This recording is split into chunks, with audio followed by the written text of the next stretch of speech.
Hi guys, Devan's വ്ലോഗിൻ്റെ പുതിയൊരു വീഡിയോയിലേക്ക് എല്ലാവർക്കും സ്വാഗതം. അപ്പോൾ നമ്മൾ ഇന്ന് വന്നിട്ടുള്ളത് വർക്കല ശിവഗിരിയിലാണ്. ശ്രീനാരായണ ഗുരുദേവൻ്റെ ആശ്രമവും സമാധി സ്ഥലവും ഒക്കെ കാണാൻ വേണ്ടിയിട്ടാണ് വന്നിട്ടുള്ളത്. നമ്മൾ കൊറോണയ്ക്ക് മുന്നേ വന്നതാണ്, കുറച്ചായി ഇങ്ങോട്ട് വന്നിട്ട്. അപ്പോൾ നമ്മൾ ഏകദേശം ഒരു 6:45 നമ്മളിവിടെ എത്തി. നമ്മൾ ആദ്യം പോയത് ശാരദാ മഠത്തിലാണ്.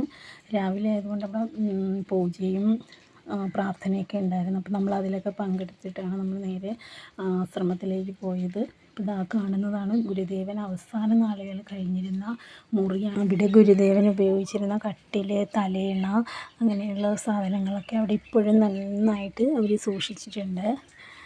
അപ്പോൾ കണ്ടില്ലേ, ദൈവദശകാണ് അവിടെ എഴുതി വെച്ചേക്കുന്നത്. പിന്നെ ആ മുറിയുടെ ഫ്രണ്ടിൽ തന്നെയായിട്ട് ഗുരുദേവനെ സന്ദർശിക്കാനായിട്ട് ഗാന്ധിജിയും രവീന്ദ്രനാഥ് ടാഗോറൊക്കെ വന്നിട്ടുള്ള ഫോട്ടോസും കാര്യങ്ങളൊക്കെ അവിടെ എഴുതി വെച്ചിട്ടുണ്ട്. പിന്നെ അതിന് ചുറ്റിനും തന്നെ ഗുരുദേവൻ്റെ ആദർശങ്ങളെല്ലാം ഇങ്ങനെ, തോട്ട്സുകളെല്ലാം ഇങ്ങനെ എഴുതി എല്ലാ ആശ്രമം മുഴുവനും അതിങ്ങനെ എഴുതി വെച്ചിട്ടുണ്ട്. നല്ല വൃത്തിയോടുകൂടിയാണ് ആ ഒരു പരിസരമൊക്കെ സൂക്ഷിച്ചിട്ടുള്ളത്. 1904 ഗുരുദേവൻ ശിവഗിരി ആശ്രമം സ്ഥാപിച്ചത്. കേരളത്തിൽ ഒട്ടനവധി ആശ്രമങ്ങളും അതുപോലെ തന്നെ പ്രതിഷ്ഠകളും, കണ്ണാടി പ്രതിഷ്ഠ, ശിവപ്രതിഷ്ഠകളും ഒക്കെ ഗുരുദേവൻ നടത്തിയിട്ടുണ്ട്. അപ്പോൾ നമ്മൾ അടുത്തതായിട്ട് കാണുന്നത് ഗുരുദേവൻ സഞ്ചരിച്ചിരുന്ന റിക്ഷയാണ്. റിക്ഷയും അതോടൊപ്പം തന്നെ ഗുരുദേവൻ അന്നത്തെ പ്രമാണിമാരുടെ വീടുകളിലേക്ക് ചെല്ലുമ്പോൾ അദ്ദേഹത്തെ സ്വീകരിച്ചിരുത്തിയിരുന്ന കസേര കണ്ടില്ലേ, ഇത് 2 കസേര ഇപ്പുറമുണ്ട്, കസേരകൾ. പിന്നെ അദ്ദേഹം സഞ്ചരിക്കുന്ന റിക്ഷയാണ് നമ്മളീ കാണുന്നത്. ഈ റിക്ഷയിൽ ശിവഗിരി തീർത്ഥാടന സമയത്ത് ഈ റിക്ഷയിലാണ് ഗുരുദേവൻ്റെ ഫോട്ടോ വെച്ചിട്ട് ഈ നഗരം മുഴുവൻ പ്രദക്ഷിണമുണ്ട്. അത് ഡിസംബർ 30, 31 തീയതികളിലാണ് ശിവഗിരി തീർത്ഥാടനം നടക്കുന്നത്. ആ സമയത്താണ് നമ്മൾ അതൊക്കെ കണ്ടു. നമ്മൾ അടുത്തതായിട്ട് ഈ കാണുന്നത് ഗുരുദേവൻ്റെ ശിഷ്യനായ ബോധാനന്ദ സ്വാമിയുടെ സമാധി സ്ഥലമാണിത്. 1886 മാടനാശാൻ്റെയും കുട്ടിയമ്മയുടെയും മകനായിട്ട് തിരുവനന്തപുരം ജില്ലയിലെ ചെമ്പഴന്തിയിൽ വയൽവാരം വീട്ടിലാണ് ശ്രീനാരായണ ഗുരുദേവൻ ജനിച്ചത്. നമുക്ക് അടുത്തതായിട്ട് ഗുരുദേവൻ്റെ സമാധി സ്ഥലം കാണാനായിട്ടാണ് പോകേണ്ടത്. ഇപ്പോൾ ഇവിടുന്ന് ഒരുപാട് സ്റ്റെപ്പ് കയറിയിട്ട് വേണം നമ്മൾ സമാധി സ്ഥലത്ത് എത്താനായിട്ട്.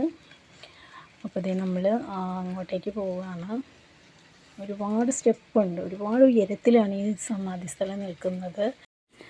1928 സെപ്റ്റംബർ 20 മലയാളം മാസം കന്നി 5 ശ്രീനാരായണ ഗുരുദേവൻ സമാധിയാകുന്നത്. അപ്പോൾ കേരളത്തിൽ ഈ കന്നി 5 വളരെ വിപുലമായിട്ട് ശ്രീനാരായണ ഗുരു സമാധി ഇന്നും ആചരിച്ചു പോരുന്നുണ്ട്. അപ്പോൾ നമ്മൾ മുകളിലേക്ക് കയറിക്കൊണ്ടിരിക്കുകയാണ്. അപ്പോൾ ഇതിൻ്റെ ഇരുവശങ്ങളിലുമായിട്ട് ഭയങ്കര കാടാണ്. അപ്പോൾ നമ്മളിത് സമാധി എത്താറായി.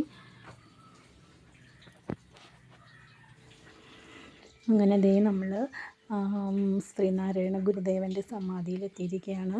അകത്തേക്ക് വീഡിയോ അലൗഡ് അല്ല. ഇപ്പം നമ്മൾ ഗുരുപൂജയും വഴിപാടുകളൊക്കെ കഴിച്ചിട്ട് സമാധിയിൽ നിന്ന് ഇറങ്ങി. ഇതിൻ്റെ പുറത്ത് കുറേ കാഴ്ചകളൊക്കെ ഉണ്ട്. ഒരുപാട് പൂന്തോട്ടവും വൃക്ഷങ്ങളും ഒക്കെ ഉണ്ട്. ഒരു വനത്തിൻ്റേതായ കുറേ ഭംഗികളുണ്ട്. വനത്തിൻ്റെ നടുക്ക് നിൽക്കുന്ന ഒരു പ്രദേശം പോലെ നമുക്ക് ഫീൽ ചെയ്യും ശരിക്കും. സമാധിയിൽ നിന്ന് നമ്മൾ താഴത്തോട്ട് ഇറങ്ങിയിട്ട് അവിടെയും കുറേ കാഴ്ചകളുണ്ട് കാണാനായിട്ട്. കണ്ടില്ലേ, ഇതാണ് ഗുരുസ്വാമിയുടെ സമാധി സ്ഥലം.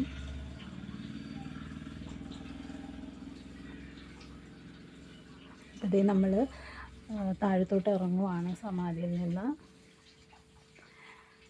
എന്നിട്ട് അവിടെ കുറേ സമയം അവിടെയൊക്കെ ചുറ്റിക്കാണാൻ വേറെയും കുറേ സ്ഥലങ്ങളൊക്കെ ഉണ്ട്. ഗുരുസ്വാമിയുടെ ചെറിയ ഇങ്ങനെ ഉള്ള മഠങ്ങൾ പോലെയൊക്കെ ഉണ്ട് അവിടെ.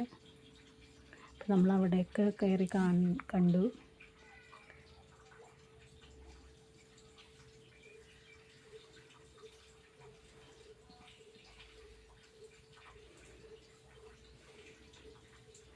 എല്ലാ സ്ഥലങ്ങളിലും ഗുരുദേവൻ്റെ ഇതുപോലെയുള്ള കുറേ ആദർശങ്ങളെല്ലാം ഇങ്ങനെ അവരിങ്ങനെ ഓരോ സ്ഥലങ്ങളിൽ ഇങ്ങനെ പതിപ്പിച്ചിട്ടുണ്ട്. നമുക്കിങ്ങനെ വായിച്ച് വായിച്ച് പോവാം നടക്കുമ്പോഴത്തേക്ക്. നമ്മൾ നേരെ അവിടുന്ന് ഇനി അവിടുന്നും സ്റ്റെപ്പ് ഇറങ്ങി താഴെ വരണം. അങ്ങനെ നമ്മൾ താഴെ എത്തി.